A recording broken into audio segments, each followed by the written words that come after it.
Hello everybody. So we're studying electrostatics, and you've done a bunch of simulations, and you did some reading, and you did a gizmo.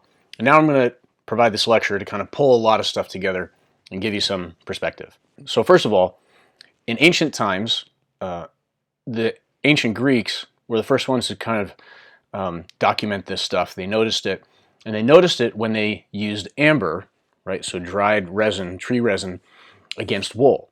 And then it had the power to attract leaves and that kind of thing. And so the ancient Greek word for amber is electron. And so that's where we get our word for electrons and for electrostatics and for electricity. It's the stuff that is like the amber, right? Having to do with the amber. And so the idea is simply that we notice when things have been rubbed, they have this property of attraction or repulsion.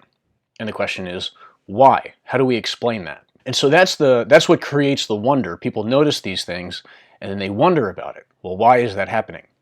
And that's what this unit is really all about, that kind of fundamental question.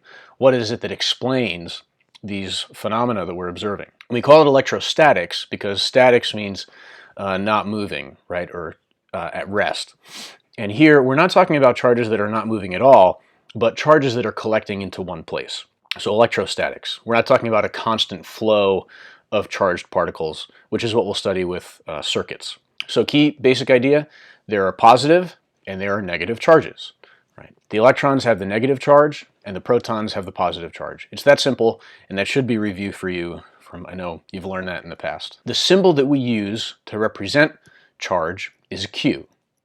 And we measure it in coulombs. And coulombs is abbreviated with a capital C, and either capital or lowercase q can represent charge. And one key fundamental idea is that electric charge is always conserved. In other words, you can't create it or destroy it. It has to go somewhere. You have to be able to keep track of it, just like momentum and energy. And so here's an example of conservation. If you start with animal fur and a rubber rod, and they're both neutral, and you rub them together, so that the rod acquires a charge of -5 times 10 to the -9th coulombs. That means the fur acquires +5 times 10 to the -9th coulombs. So whatever one loses, something else has to gain that. And so here's a little chart telling you the charges and the masses of some of these particles. You can see that the electron and the proton both have the same amount of charge, but one is negative and one is positive. Okay? And then the neutron has 0 overall net charge. If you look at the masses, though, you can see they're quite different. The proton and the neutron have the same mass, and they're 10 to the -27th. The electron, though, is 10 to the -31st. So the electron has a much, much, much smaller mass, on the order of about 1,000 times less mass than a proton.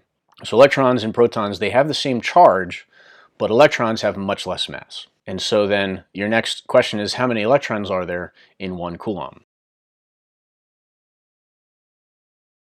And as you can see, I brought home one of the whiteboards. Okay, so here's our basic idea that 1 electron has 1.6 times 10 to the -19th coulombs of charge. Right? And so in 1 coulomb, how many electrons is that? Well, what I can do is I can set up the fraction, right, the unit analysis here. I know that for every 1 electron that I have 1.6 times 10 to the -19th coulombs. So I get 6.25 times 10 to the 18th electrons. So that's a lot of electrons. You're talking about 6.25 billion electrons to get 1 coulomb of charge. So as far as electrons go, a coulomb is actually a huge amount of charge. Okay. Our next question is, how much charge is there in 9 times 10 to the 12th electrons? Well, if I have 9 times 10 to the 12th electrons, then I just take this and I flip it now, so I get electrons to cancel out. So I have -1.6 times 10 to the -19th coulombs for every 1 electron. So I'm going to multiply these two, and I get -1.44 times 10 to the -6th electrons. Or coulombs, sorry.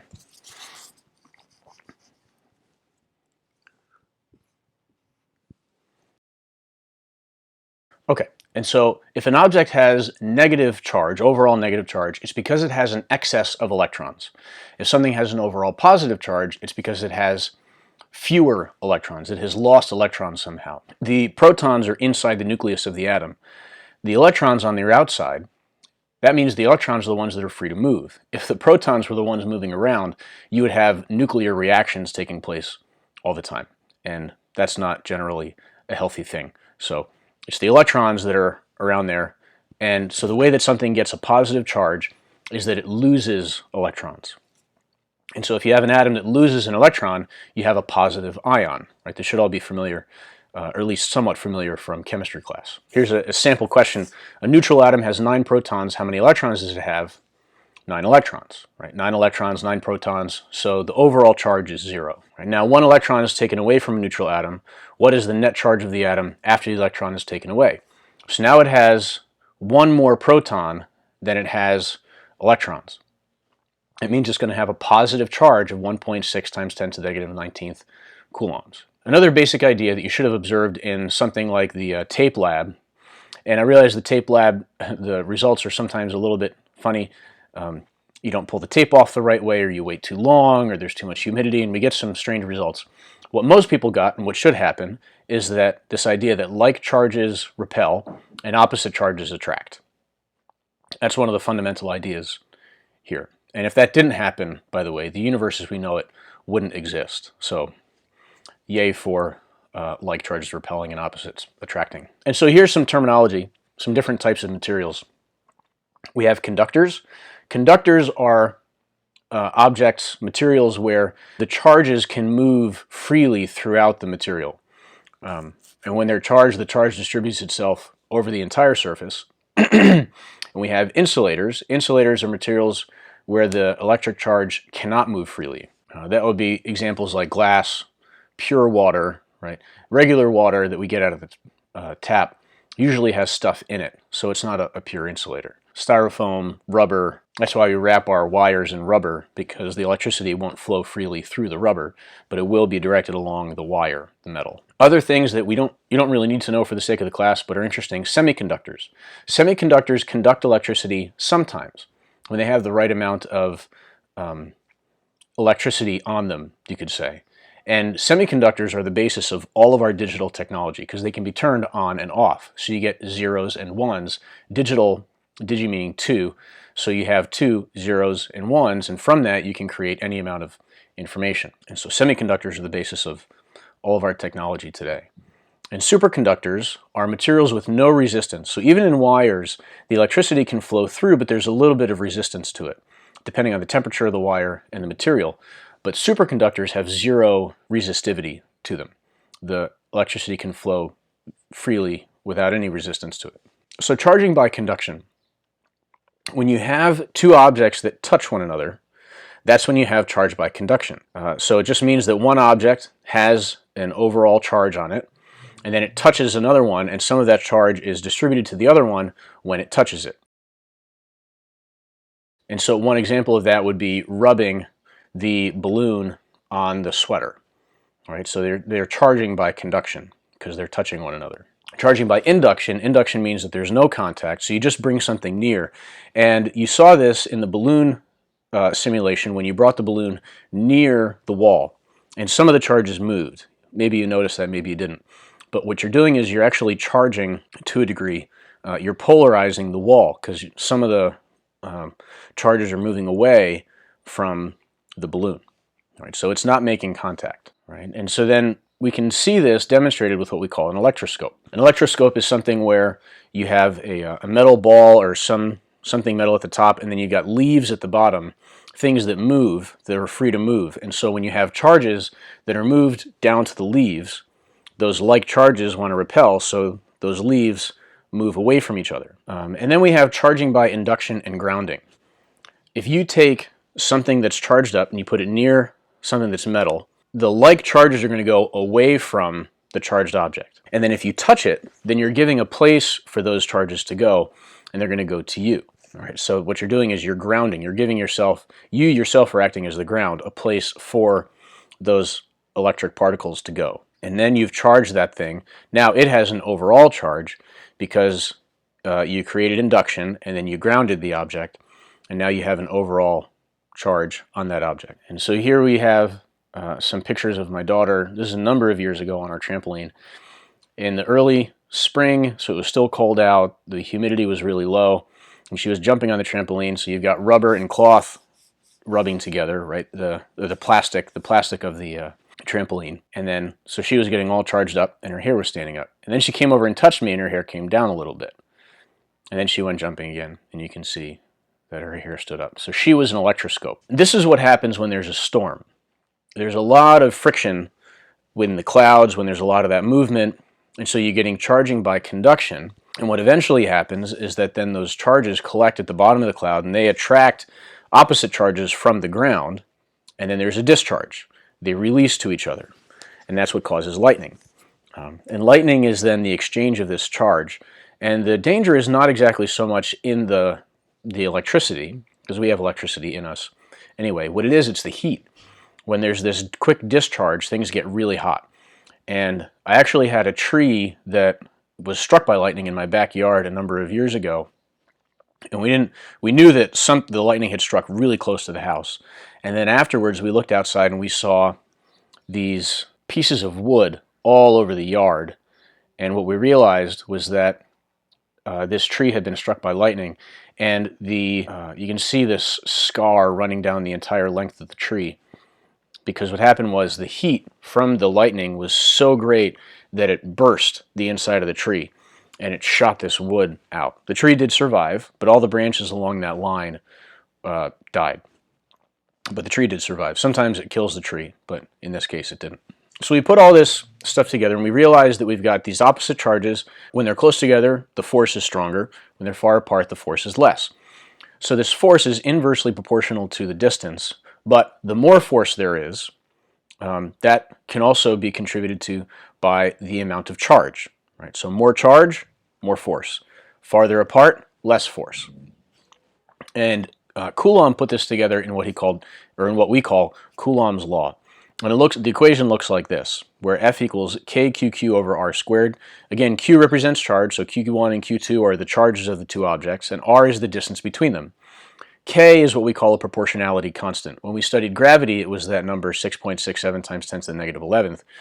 Here, K is 9 times 10 to the 9th, and so this is called Coulomb's constant, and it's the same, always, everywhere. It's one of these basic fundamental quantities of the universe that if it were any different, the universe wouldn't exist as we know it today.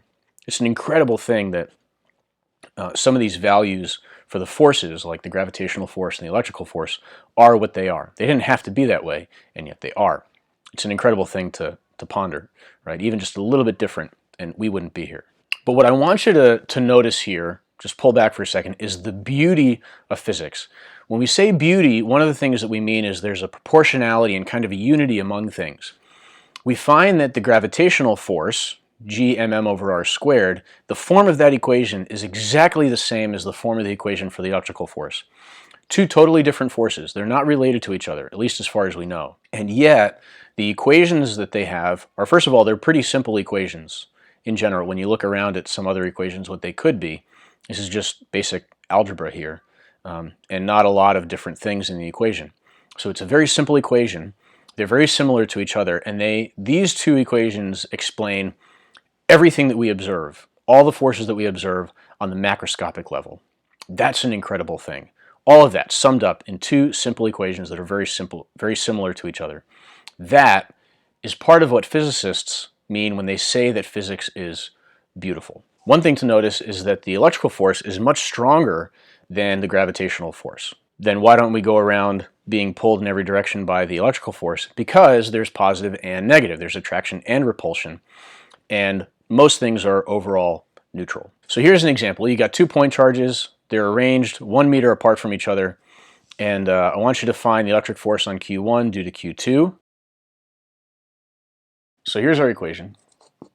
F is K Q1 Q2 over r squared. Our values here, so K is 9 times 10 to the 9th. Q1 is 1 microcoulomb, And 1 microcoulomb is 1 times 10 to the negative 6th coulombs. The other is negative 2 microcoulombs, so negative 2 times 10 to the negative 6th coulombs. And they are 1 meter apart. Don't forget to square that. And this comes out to, we can just calculate this by hand, 9 times 2 really, so it's 18. 1 squared is just squared. So 9 minus 6 is 3, minus 6 is negative 3. So 18 times 10 to the negative 3. Again, so 1.8 times 10 to the negative 2 newtons. All right, and then the follow-up question, what would the force be if Q2 were positive 2 microcoulombs? And the answer there is that the amount would be the same, they would just be pushing in opposite directions. Here, the answer is that they're attracted to each other. Right? The force between them is in. They point in towards each other. But if it was positive 2 microcoulombs, if this was positive, then they would be repelling each other. That's the only difference. Now we imagine that there's some F, some force, some electrical force between two particles. And we don't know exactly what the number is, but we're asking how would this change if the distance were cut in half? All right, well, this is K Q1 Q2 over R squared. All right, so now some new electrical force is K Q1 Q2 over, and then R over 2 squared. All right, so we want to find out how does this compare to this? Well, if we square both the things in here, so this becomes K Q1 Q2 over R squared over 4. If something is in the denominator of the denominator, then it flips and it goes to the top. And so this is 4 times K Q1 Q2 over R squared. And this is the same as this. So this is 4 times as much as this. So we can write that F E prime is 4 times Fe. So if you cut the distance in half, that means that you have 4 times the electric force. We've got two charged particles of the same magnitude, and they are attracted with a force of 0.09 newtons. Okay, they're the same magnitude, so we know that Q, the absolute value of Q1, is equal to the absolute value of Q2. That's what that means, right? Absolute value, so that means you take away the negative, you make it positive. And we know that the distance, R, is they're 2 centimeters apart. Centimeters, so careful, because that means that that's 0.02 meters apart from one another. So in this case, now, we're given these things and we're looking for that. So best bet really is to solve everything first and then put in the numbers. So I start with this, and I'm trying to get this by itself really. So this is going to become Q squared. I'm going to multiply R squared over here. So Fe R squared, just multiplying both sides by R squared, equals K Q squared. And I can square Q because these are the same value. All right, so now Fe R squared over K. I'm just dividing both sides by K, and I get Q squared. So now I know that Q is equal to the square root of this whole thing. And actually, I can bring the R out. I'll just write it again here. R squared over K. R can come out, so it's R Fe over K. So I put the numbers in, 0.02, 0.09, and this is 9 times 10 to the 9th. Okay. And this comes out to 6.32 times 10 to the negative 8th coulombs. Okay. So that's the absolute value. That's the magnitude of the charges. Example 4. Two charged particles of the same magnitude are attracted to each other. So now again we're asking that if one of the charges doubles, right? So if one of these doubles, then how much will that change? What will the new force be? Well, F and Q are directly proportional. So whatever happens to Q happens to F. So we could look at it this way. Fe prime is K 2Q1 Q2 over R squared. You notice that's just 2 times K Q1 Q2 over R squared, which is 2 times this, right? This is the same as this. So this is 2 times Fe. And so that means that it'll have a new force of 0.18 newtons. Okay, now again, if the distance doubles, what happens to the force? Before we looked at what happens when the distance is cut in half, but now when we double the distance, let's see what happens. K Q1 Q2 over 2R squared. Okay, so both these things get squared. So it's K Q1 Q2 over 4R squared. So this is 1/4 K Q1 Q2 over R squared. So we see that it's only 1/4 as much. And that makes sense. If they're farther apart, there's less force. Always think of that in your head. You know, if we're increasing the charge, then I would expect more force. If things are getting closer together, you'd expect more force. If things are getting farther apart, you'd expect less force. And that's what we see here. 2 charged particles of the same magnitude are attracted. So now we're throwing a bunch of things in at the same time. We've got the distance is doubling, and both charges are doubling. So we've got K, 2 times Q1, 2 times Q2, do that, and 2 times R squared. Whoops, like that. All right, so let's bring out, so these two are going to come over here. So this is 4 K Q1 Q2 over, now I've got 4R squared, but the 4's cancel out, and it's the same as before. So it's just equal to the original force. So if you double the distance, but you also double both of the charges, then the force doesn't change. Okay, and here's number 6 part 2. So I had 2 number 6s on here. This is like bonus number 6. All right, we have 2 charged particles of the same magnitude. The distance is tripled, and one of the charges triples. What happens to the force? So Fe prime K 3 times Q1. I'm tripling one of the forces, but I'm also tripling the distance. So bring the 3 out front. 3K Q1 Q2 over 9R squared. And then the 3 is going to cancel out with the 9 here, and I'm left with a 3. So I get 1/3 of that original force. And that's it for now. The rest of the notes we'll cover later. So make sure you turn this in so I can see that you did this. Email me your completed notes, and that'll be your kind of classwork grade for this week. Don't forget also to email me the gizmo. Have a good day.